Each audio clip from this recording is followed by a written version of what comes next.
Okay, yeah, I've been down in the Marshall region for about 18 years. Seen a lot of different weather patterns over that time. You know, we've had early in the mid-90s, we had that storm of 96, 97 that led to a lot of wet conditions in the spring. And then we went into a little dry period in there. And then, if I remember right, I think it was 99, maybe it was 99 when we had the real, 99 to 2000, we had the real early spring. And at that point, we actually had like a memo come down from St. Paul that we were to contact operators. We kind of started at that point trying to think of more seasonal type conditions on discharging, because we had a real warm spring, I remember. We were worried about ponds turning green, and so we started calling everybody in 99, I believe it was, to discharge early. Then we turned around the next year in 2000, I believe it was 2000, when we had a real late spring and we had 8 inches of rain like in the first week or so in April. And we had most of the region bypassing, ponds were still ice covered. And we've kind of gone through different, seasonal different things like that over the years. I believe it was 2005 when we had the record, right in that time frame, the record shortfall on snow down in the Southwest. And we pretty much didn't have any frost in the ground the whole winter. So that year we had people discharging in February. We had people drilling through the ice and taking samples because their ponds are full, because the flows remain high all through the winter. And some of that has led, different periods like that have led to some of our decisions, like in changing the windows. When we decided to move that window back to March 1st, a lot of that was influenced by some of those conditions that we had in different years. So I would say in the Southwest anyway, 2010, 2011, pretty much most of the old timers, so to speak, would say those are the wettest years that they'd ever seen. I know in the town I live in Minnesota, and I believe their flows were sitting about 200,000 through the winter, and then boom, they went to 1.5 million for 10 straight days. That was kind of the case across southwest Minnesota, southern Minnesota in the spring of 2010. And then we came into the fall of 2010. We had a federally declared disaster with a flood that hit southern Minnesota. And so groundwater table conditions remained high. And then we came into I think a 1 in 20 year snow event in 2010. I'll show some of this stuff as we go. And then we had lots and lots, so we had a very wet spring in 2011, and we had lots and lots of rain. I do what's called a pond water balance, and I'll show that in a little bit. During some of those time frames, the precipitation was in the 40 to 50 inch range during those certain time frame in there. So flows were really high, and so what we got into was a real habit of trying to get a hold of operators and, discharge, discharge, discharge, because the flows just weren't slowing down. And so we were getting everybody in the region kind of on that, get rid of water, get rid of water. And then, then all of a sudden comes the spigot turns off, and we start getting the drought. So then as an agency, we actually started having internal meetings, trying to figure out what we're going to do if this drought remains. Because we've been telling these operators, discharge, discharge, discharge, and now all of a sudden we're thinking we need to save some water in the ponds. But you never can predict Mother Nature, because last spring we were in a situation where a lot of guys were not discharging, and down in our region all of a sudden May comes and there's 10 or 11 inches of rain. And so now what do you do? I know in particular we're going to have a presentation at the MPCA annual in a few weeks with the city of Pipestone. In their chemical addition they did to meet their phosphorus limits, because they have Pipestone in particular has they have a 1 milligram per liter phosphorus limit that kicks in May. And they had brand new ponds, and so they weren't going to discharge. and then they get 11 inches of rain, and now they got to try to find a way to meet their limit. So some of those things happened in the last year. And so when talking to Tim and Frank, we just thought we'd maybe put together just kind of a conversation. I got some slides here. I'm not a real PowerPoint guru, so try to get some good question and answer here if we can. So what I want to cover at first is just kind of our standard protocol on discharging. So we have what's called a stabilization pond discharge guidance that we hand out at our schools and stuff. Kind of goes over what a protocol is, what your permit requires for discharging. This you can't see, but basically we have acceptable discharge periods. In the south part of the state, in the spring we're March 1st through June 15th. In the fall, the window starts September 15th through December 31st. In the north part of the state, you're March 1st through June 30th. And in the fall, you're September 1st through December 31st. Now, this is one thing we've changed recently in the last few years. I'm just going to jump in here with some comments and move up. You guys are coming too. Can everybody hear me in the back okay? There was talk at one time, Brad, about making a discharge more than 6 inches a day on the pond system. Is that talk died, or what's going on with that? I think that may happen yet. It's like any decision. A lot of things get kicked around. They're working on it yet, but it's something I think may still happen. What they ran into, though, is trying to figure out, they start putting loading requirements in your permit. So, that kind of complicates things a little bit. Now you're looking at, if you got to discharge 12 inches a day, you got to be about half of your max limit. But, when we get into severe weather situations, a lot of times we can work on, on those things. Well, and in the severe weather situations, you also have what is called a dilution factor going on too, because these receiving waters are flowing pretty good also. Sure, yeah, and I'll show you some of those, what happened some of our summer and early spring discharges in the last few years. This one here, this March one, really was driven from a couple of different reasons. One was the Minnesota River Basin General Phosphorus Permit. It has that seasonal phosphorus limit for continuous discharge plants, but they want to try to keep ponds if possible out of that June through September area. So one of the ways they thought they could do that is if we try to discharge early when we can. Most years you can't discharge. We're March 6th today, and there's not too many people discharging right now. But some springs. Some years we have an early spring.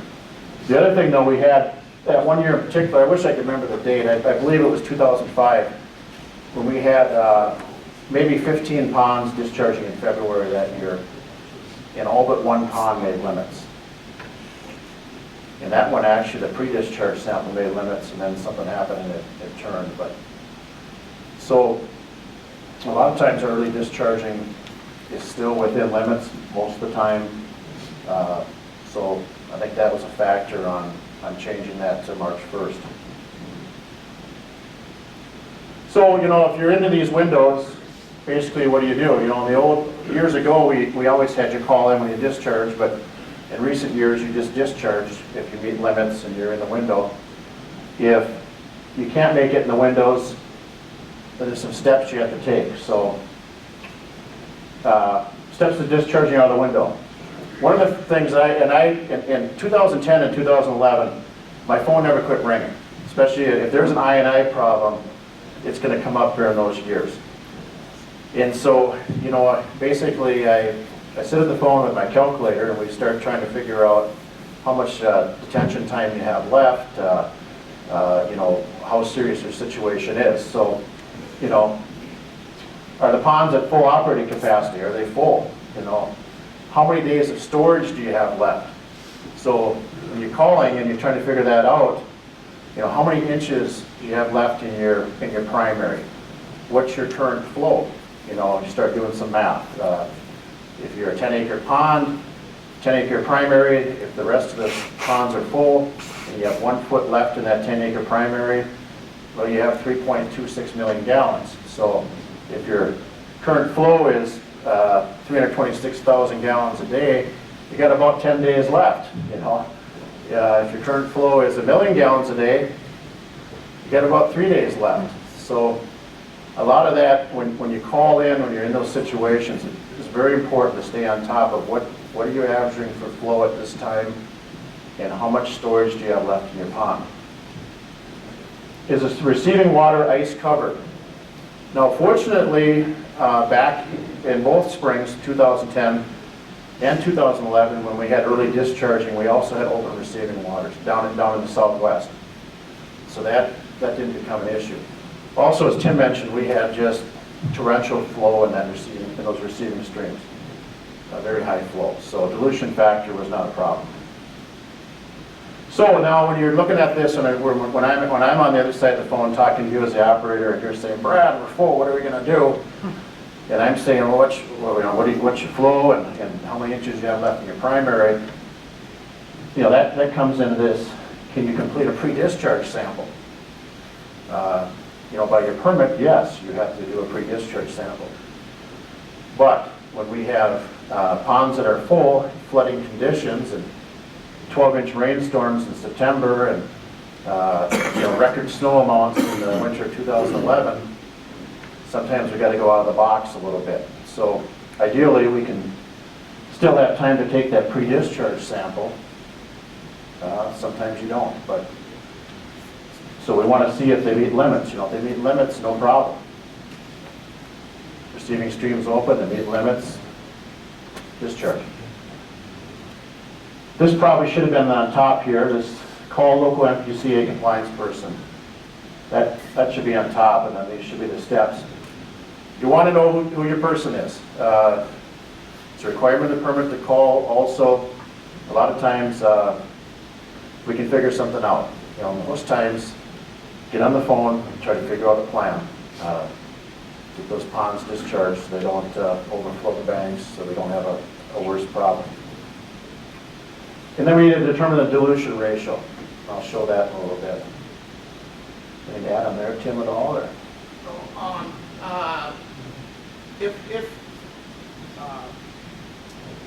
It's a little different throughout the state here, but Brad, a 3-cell pond system, 2 primaries and a secondary.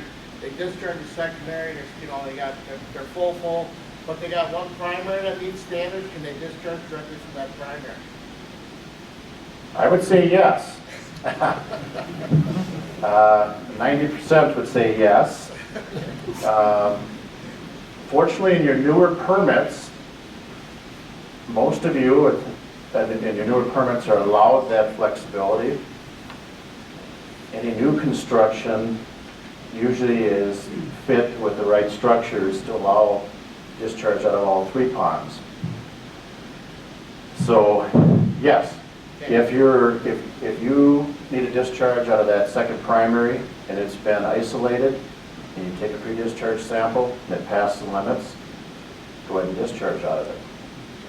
And what if situations of not during normal business hour stuff, weekend stuff, call the duty officer, or you're not going to be working on Saturday and Sunday normally, right? Yeah, you know, if you're in an emergency situation, and yeah, the duty officer is always a good call. You always want to call a duty officer. So you shouldn't need permission to discharge out of a second primary though. That should be all part of your permit. Now, some of you, I mean, we've had to be creative during some of this flooding where we didn't have all the right piping that comes with the new pond systems. That had to flow 1 pond through the other. You know, some of that you really should work out with your compliance person. But you know, these ponds are designed that way now to be real flexible.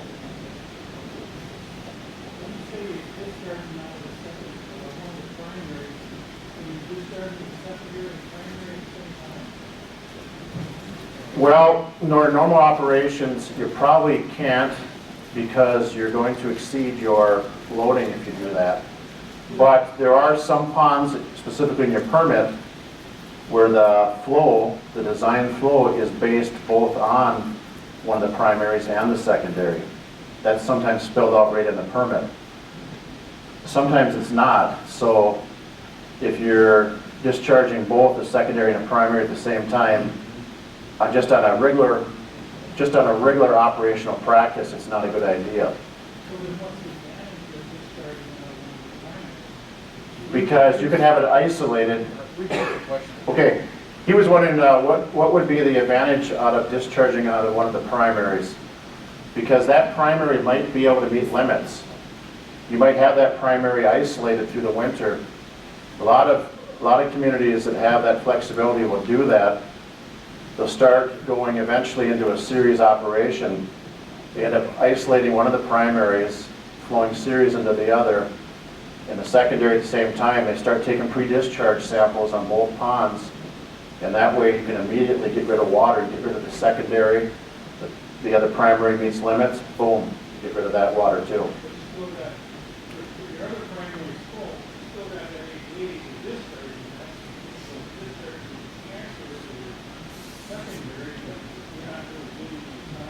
Well, no, on this case, most of our new construction, most of our newer ponds have that flexibility to go directly out of a secondary, primary, out of any of the ponds.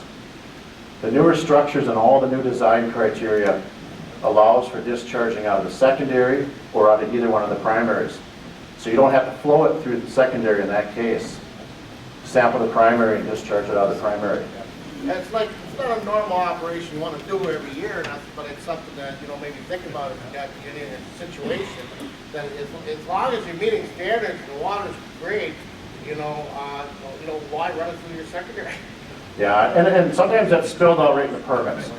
We've actually got some design flow permits that are based on both a secondary and a primary for total design for flow. But yeah, most of the new ponds are designed that way. Right, so what happens if you're discharging out of your secondary, you're going over the outfall, you got your gate set at, say 6 foot, because my operating level is 7 foot now in my pond. They got your gates are at 6'6", okay? And you have water in your primaries that are both at the 7 foot level, and you're having a rain event, but the only way that my pond is set up, I can take water out of those two, but it won't go over an outfall, it'll go around the outside of the pond, and then into that outfall structure on the opposite side of where the gates are located.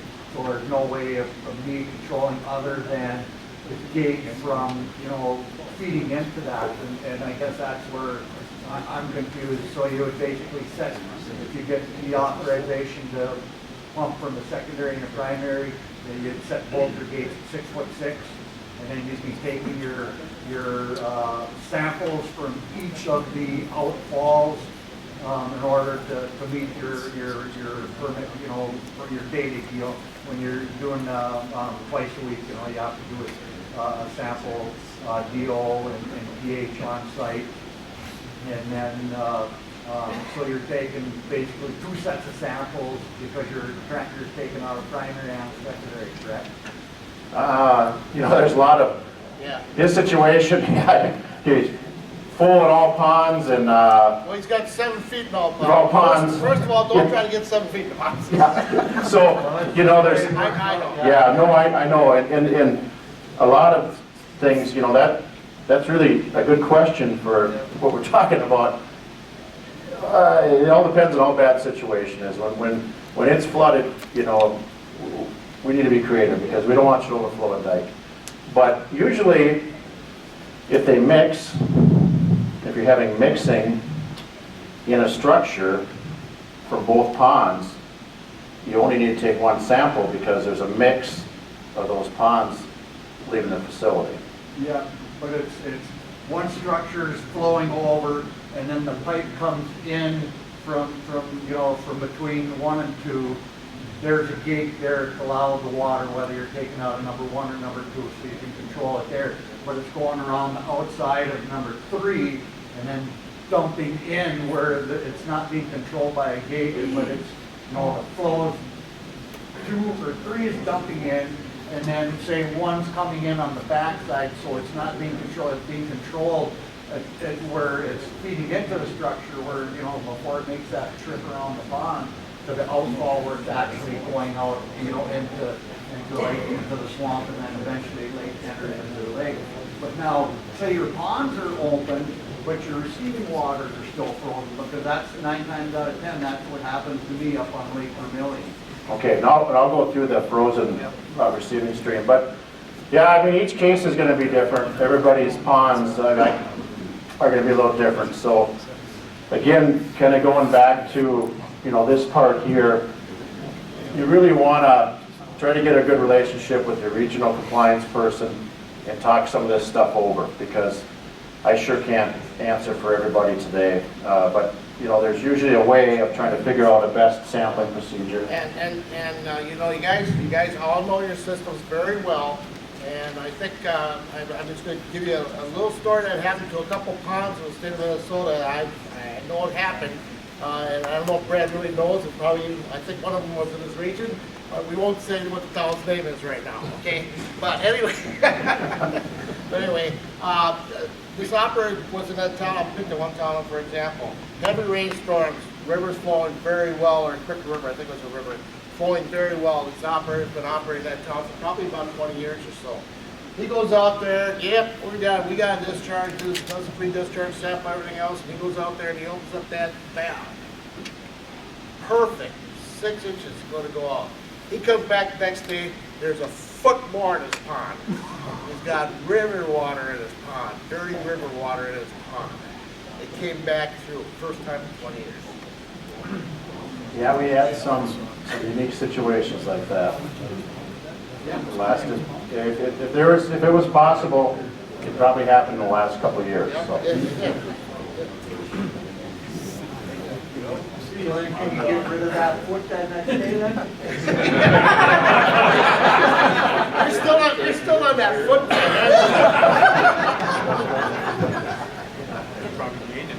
thing. Okay, so you have your normal operating procedure. You do your pre-discharge sample, it meets limits, and then you discharge if you're within your window. Otherwise, you have to do a discharge notification. So you got to call PCA. You got to call somebody like Schaefer up here, or myself, and then we figure these things out. So prior to discharge, operators are required to call MPCA office under the following conditions. If any of the pre-discharge sample results do not meet limits. If any of the discharge occurs during a problem discharge period, that's out of your window, ice-covered receiving streams, that type of thing. If a discharge is anticipated to occur to an ice-covered receiving water. So any of those 3 things, you've got to call your regional person. Talk it over and try to figure out what you're going to do. Potentially you have to do a dilution factor. If you're during the summer months, or if you've got some effluent limits that don't meet, or ice-covered receiving stream, you got to do a dilution factor. Now this is right out of our guidance here. You know, it's just a ratio of what your BOD is and what your stream flow is. Yeah, I'll show that, how that works. So what it is if you've got, if you're out of the window, you've got to meet a certain thing. If your BOD is less than 5, there's no minimum dilution necessary. If you're between 5 and 10, you've got to meet at least a 3-to-1 dilution. 10 to 15, a 5-to-1. 15 to 20 is 7-to-1. 20 to 25, a 10-to-1. If you're greater than 25, you have to call the office. You'd be over your limit. So we've got a lot of, we used to have kind of a more write it down, but everything is kind of computerized now. So Gene Erickson's got this dilution ratio worksheet that is available now on our website. Basically, you know, you're putting in the size of your secondary, how much you're going to discharge.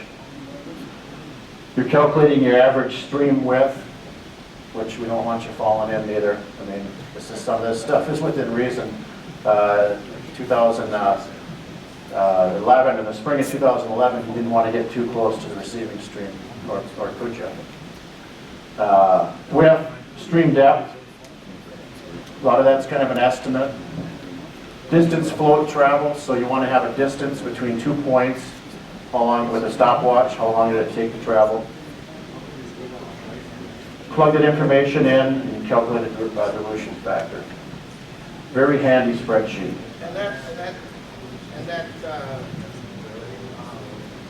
Okay, stream with, where, is that at the outfall, downstream of the outfall, upstream of the outfall? Where is this? Should be right at the outfall. But if you can get to it, you know, within reason, you know, you should know, I mean, ahead of time, when we don't have these emergencies, where to take these samples. But yeah, it should be right near the outfall, the width of the stream, and what the depth is. But that, you know, under flood conditions, that depth's going to change too, drastically.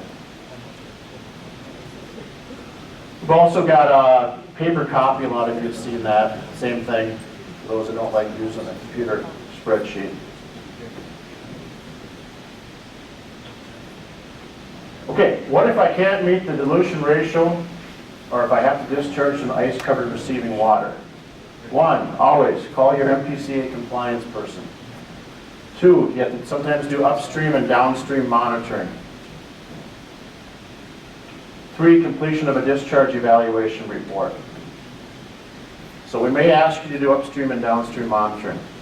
Sometimes we do that if you're high on one of your pre-discharge samples. If you got a pH problem or a BOD problem, sometimes they have to take DO upstream and downstream. Discharge evaluation report. If you're discharged out of your window or during a problem time, you have to fill out a discharge evaluation report. Now I can tell you, in 2010 and 2011, when we had 60 or 70 facilities discharging in the summertime, we didn't have them fill out a discharge evaluation report because we basically knew what the problem was. Floods. But on a normal basis, if you're out of your window, you have to fill out a discharge report. Is that a report you can attach to your ED Mars nowadays? No, you got to send this one in to the offices. You cannot attach this to ETMRs. Yeah. Kind of kicking the hornet's nest there. I don't want to bring it up. Water quality submittals. Yeah. Yeah.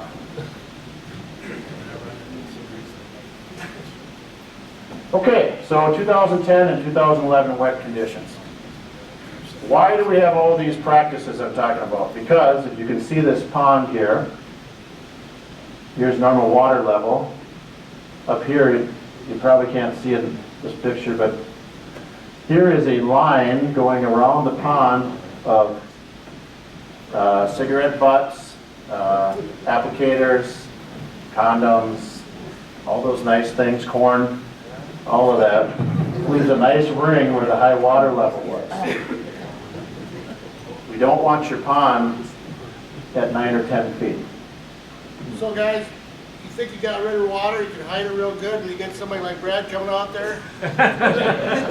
Break it up. How did that get up there? Yeah, there's always, unless you're good with the rake, we're always going to see where you're at.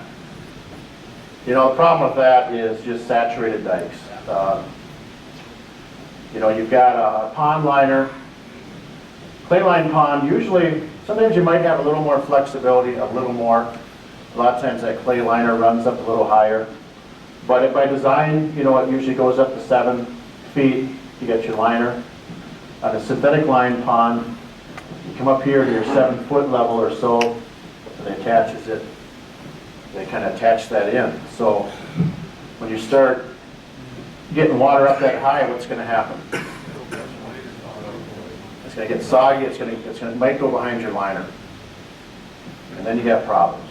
So you've got stuff like this happening here. It's actually sloughing down on the liner. You can see, this is Brad. I told Brad to use a pointer, but he's such a big guy, he doesn't use his finger up Yeah. there. Well, anyway, it's a dike here, and that's a synthetic liner, a plastic liner. It got so saturated, and this is not a new pond system. This pond's been in there a long time. Is Jim Rademacher here? No. Anyway, that's their pond system, and it's sloughed for that heavy deal. I couldn't believe it. I saw it out there and go, man, it's an old pond system. So that's one thing, you know, that's not good news to anybody.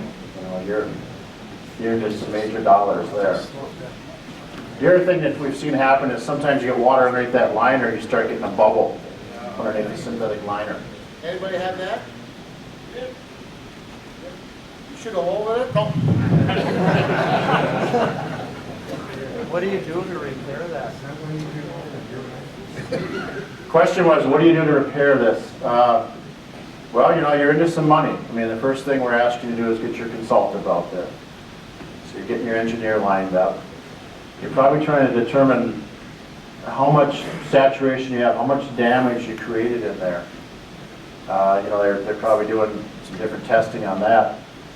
Otherwise, you're probably going to be discharging your other ponds down to make room, isolating this pond, getting your flow into your other ponds, and I suppose you're back in there getting bids and estimates to repair that, relay that sand in there and re-rip wrap them, and you know, that probably all adds up to, what's that add up to, Tim, probably?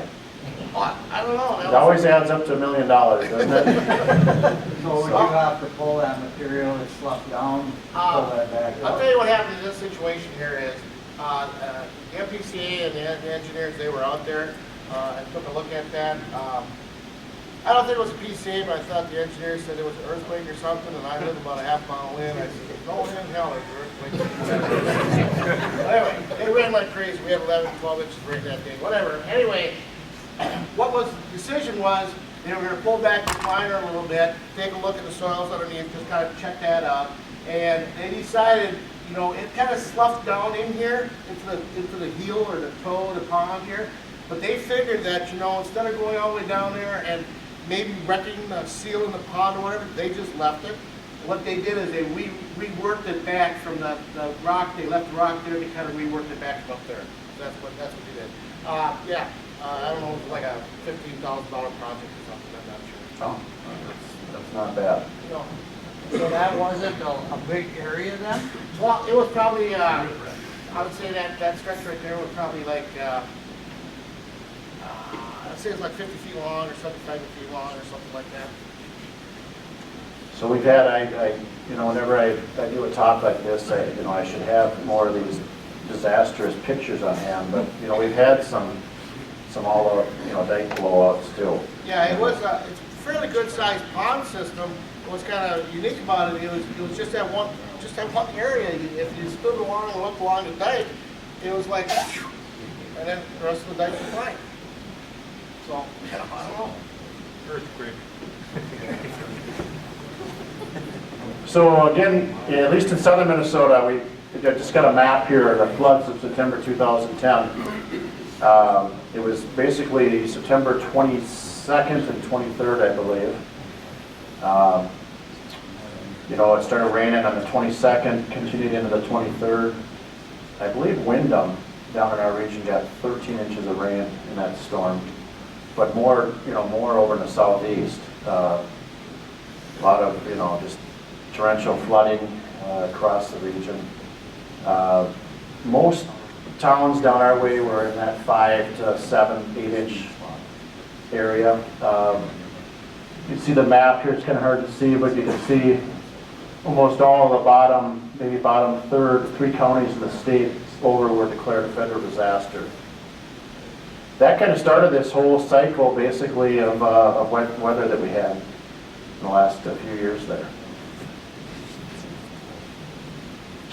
So, who's from the southwest region here?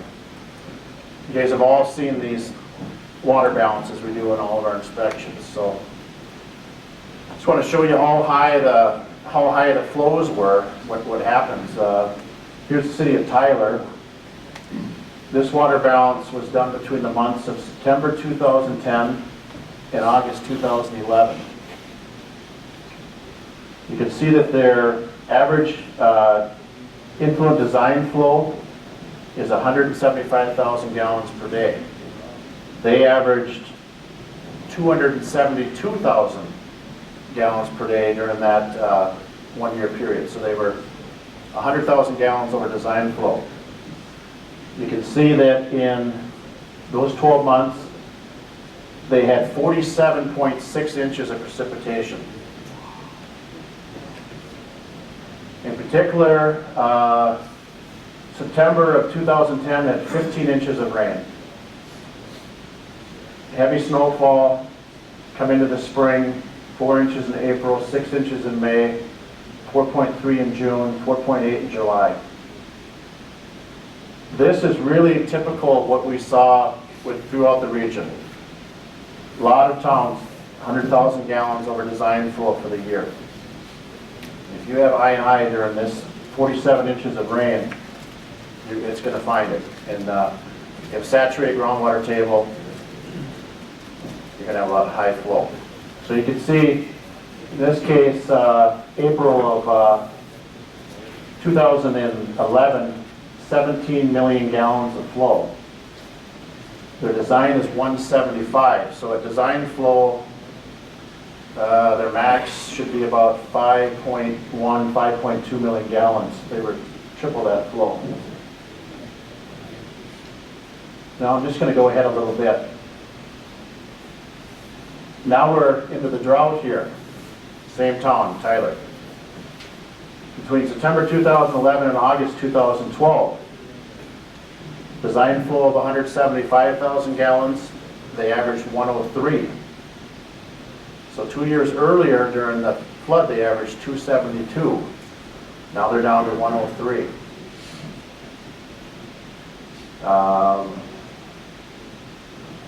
Particularly there, rain. So the big element is rainfall. 23 inches of precipitation versus 47 inches. That's the kind of huge weather shift that we have.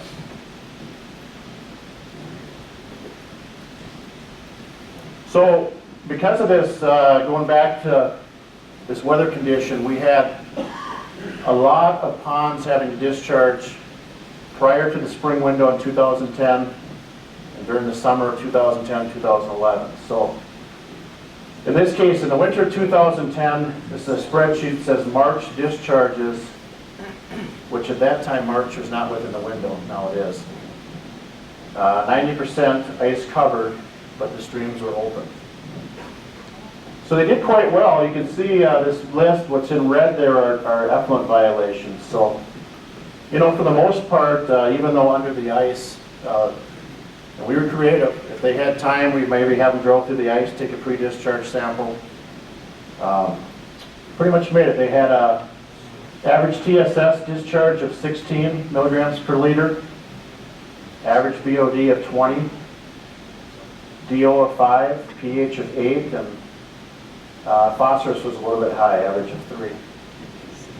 That was in the southwest region in March of 2010. In 2011, we had also discharges under the ice. Same result, wasn't too bad, very diluted water. We tried to do our best thinking with the operators. We tried to figure out how much storage they had left, how big of a hurry are we in, can we wait longer, which pond is isolated. We used a lot of different things, and for the most part, most of them made limits again. A few outliers, but 16 TSS, 18 BOD, 5 BO, pH of 8. Fecal wasn't an issue because there's no limits in March. Phosphorus of 2.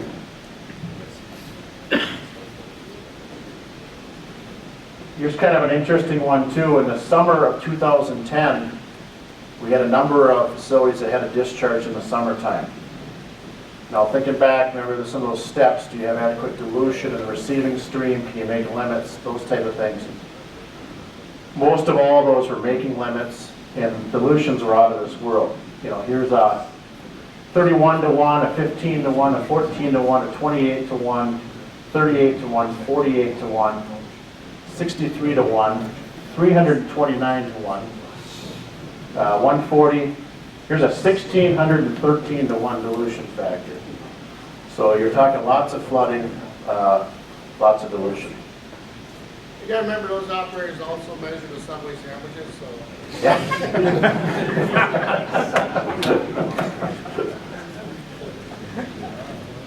Okay, so a problem discharge period, ice-free receiving water.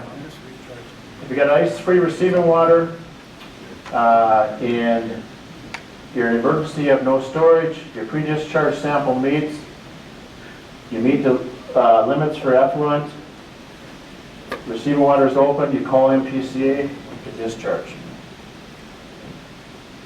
If you have, otherwise you wait, no discharge, it's still pretty simple. If you're in one of these situations and the receiving stream is ice-free, typically you call PCA, you can discharge. Now, if you have ice-covered receiving stream, it gets a little more difficult. Going through the same matrix, in emergency, if you got no storage, if your pre-discharge samples meet, effluent limitations meet, you can determine receiving water flow rate, which is pretty tough when it's frozen.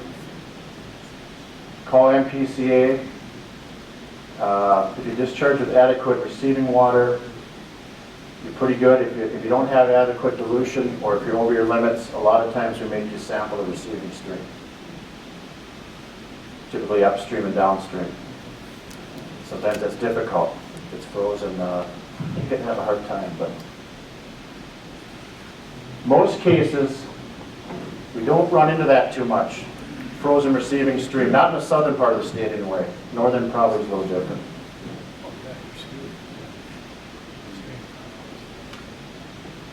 Anything to add on that, Tim? I don't know how much time we got left here. Okay, I don't want to keep talking on that too much. Main thing, we've got a kind of a system. If you're in that situation, call and we'll get you to the right area. So droughts, we go from the flooding to the drought. I don't know, is the drought going to continue or not? I don't know. That's the problem with running a pond. If everybody knew what the weather's going to be like a year from now or next 6 months, that's the problem. Ponds are great, I love them, but, it's tough to operate them. You could talk about drought and stuff, but as long as we're talking about them, he's talking about right up there, the pond's going dry. Well, if you got a clay line pond, you don't want them to go dry. They go dry and crack, that's done. Done deal then. Yeah, and that's what we really geared up for last spring. We really had some internal meetings. We were really wanting to get people to slow down a little bit because we were so much in the mode of discharge, and now all of a sudden, hey, we might need to have you keep them ponds a little more full. Then we had the big rains in May of last year, but I guess we just got to see what happens here this spring. A lot of you guys, I imagine your secondaries are pretty low, aren't they? How many? I don't know if I should ask this or not. Brad, stick your fingers in your ears, close your eyes. How many secondary ponds got their 2-foot risers sticking out of the water right now? Yeah, there's a couple of them, yeah. So, well, that's nothing. I mean, we want to know about this. I know Jim's kidding, but really, if you do, we want to try to help you with that. So that's Mother Nature is not much you can do about Mother Nature. Just kind of watch it. I'll tell you what right now is. I don't know what you're telling Brad, but what I'm telling you is, if you got, right now you don't want to transfer any primary water over to secondary. If you got low water in the secondary, because that ice is connected. It's already froze to your pipes. Okay. If you start moving water in there, that ice shelf's going to pull up and it's going to pull your pipes apart. I've seen it many times. So you don't want to do that now, okay? But it's better if you get done it earlier. Another thing I was asked about is, well, maybe we should start running well water through a hydrant on the manhole through the lift station up to the pond. Man, guys, it would take a hell of a lot of water. Yeah, that would really be a last resort. That would be, I don't think we want to do that. Go ahead. Any force mains? Oh, the other any force? I haven't heard of any, Jim wanted to know if there's any force mains that we heard of that Anybody froze got- up. I haven't heard any, not in the southwest anyway. Have a couple small lift stations are recycled every, I know years ago, there was a pond up north that froze up because the grid was built up around the right pipe. Yep. And then the floor of it fell back in and eventually froze up and it was that's one of the things we need to do. Yeah. What Jim was talking about up here, a lot of guys can't hear back there, is not a lot of water in primaries either. And you got some of the old ones have the grit and the sand built around that pipe coming in to a point where your ice is probably even starting to freeze to that, to a point where it could stop your lift station pumping or start freezing the pipe. The other thing too is probably to check out this spring. If you got pipes, secondary pipes are sticking out a little bit. If they're going to freeze down that low, just kind of watch your pipes and watch your control structure. See if there's any damage from freezing next spring. That's what I meant, was that we run enough water to the pond, just lift stations like Talk about cycling the lift station more often at night too, so it doesn't just sit there for a long time at night. Also. Some concerns with now, you got excess weed growth. That's probably happening to all of you. Muskrats are a big one to watch, and it's tough to control that, or then start shooting them or trapping them when they come. But we've seen in these really dry years, town down in the southwest corner, wildlife area dried up, and within a month they had over 100 muskrats in the pond. And the time he got them shot, they had about $30,000-$40,000 in repairs they had to do. So down the southeast, they took out about 78 of them last time. At one little pond. yeah. So that's the one. The critters really want to find a place now. Ponds growing dry. I haven't heard of too many of them yet, except I imagine if you've got a real leaky situation. Having enough water going into the winter, well, we're in the spring now, so that's kind of, but here's one question I've got a lot of. You've got those new sampling requirements. Some of you got mercury, some of you have nitrogen, nitrates, ammonia nitrogen, TDS, maybe the salty pond ones. So I've gotten a lot of questions. Okay, I haven't taken my sample this fall. What am I going to do?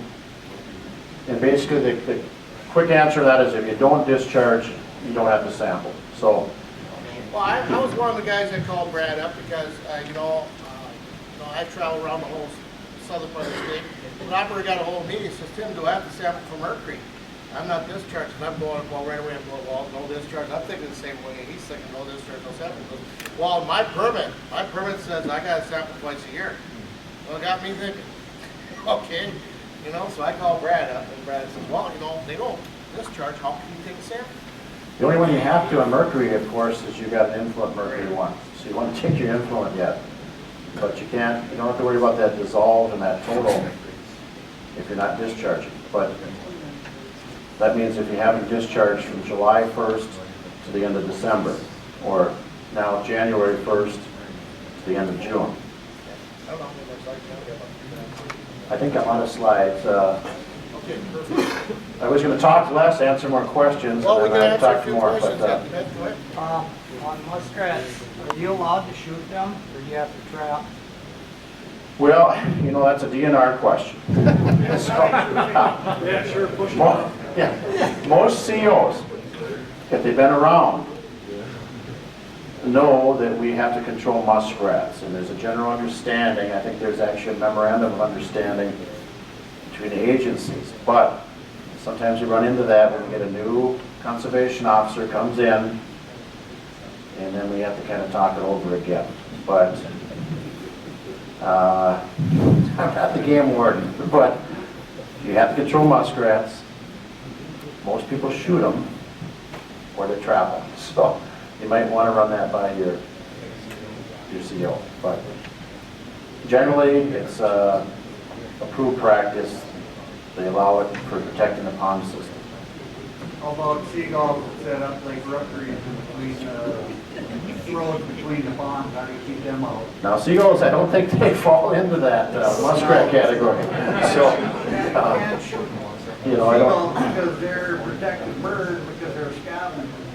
yeah. It brings up a great point. I don't know if you heard him back there talking about seagulls. You gotta remember, you guys got a lot of seagulls in your pond? Well, he's from, where are you from? Northern Minnesota. Northern Minnesota, seagulls, gotta be close to big body water, I guess. On the dikes and stuff, you know, setting up, you know, can't shoot them or nothing, so. Yeah, they set up a rookery nesting area, by the time they get set up, Yep. you can't really. And do you notice, I don't know if you guys ever noticed too, we're talking about seagulls, but even like migration ducks and geese, I've known he's run into the fecal coliform thing where you could get thousands and thousands, I think, City Morrison here? City Morrison here? I know, I think those guys get tens of thousands of geese sit on their ground. Yeah, I got that problem too. Yep, you got a problem doing your ducks and geese? Shoot them, don't go boom, I don't know. I heard it go. What's your daily limit? Whatever you get away with, I guess, I don't know. But anyway, any other questions for Brad or myself here? Any other questions, comments? Okay, so one more here. Is there any enforcement from MPCA for the I&I problem? Sure. Is there any enforcement from MPC and the I&I problem? Generally, if you start getting bad I&I, you're going to start getting, first step, usually get a compliance schedule on your permit. And then it depends on what happens. If you're bypassing every time it rains an inch, it's different than if you're bypassing when it rains 5 or 6 inches. Are you over your limit as far as your design flow?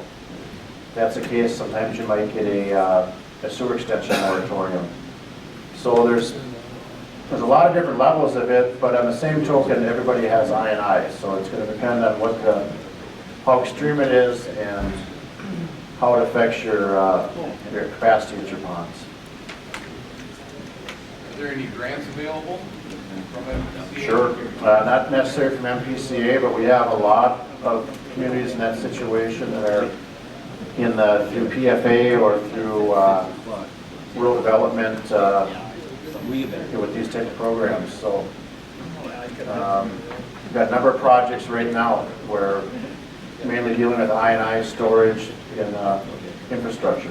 Okay, I'll tell you what, Brad can stick around probably for a couple minutes out here if you want to talk to him one-on-one. Let's give Brad a hand.